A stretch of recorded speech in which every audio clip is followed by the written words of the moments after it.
আজকে সকালে ছিল পড়ানো, তো এর মধ্যে দেখি আমার স্টুডেন্ট দুটো ম্যাগির প্যাকেট নিয়ে এসে হাজির হয়েছে।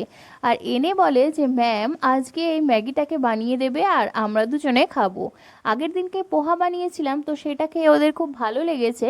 তো সেই জন্য আজকে বাড়ি থেকে ম্যাগির প্যাকেট নিয়ে চলে এসেছে। তবে ও একটু ক্যামেরা শাই বলে ওকে দেখাতে পারলাম না।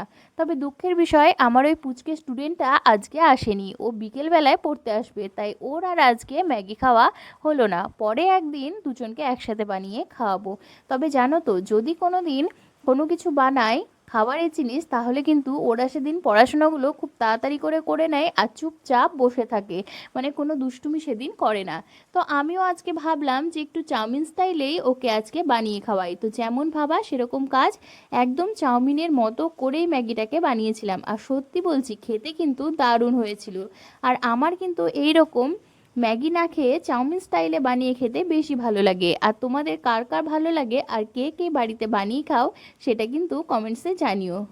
টাটা।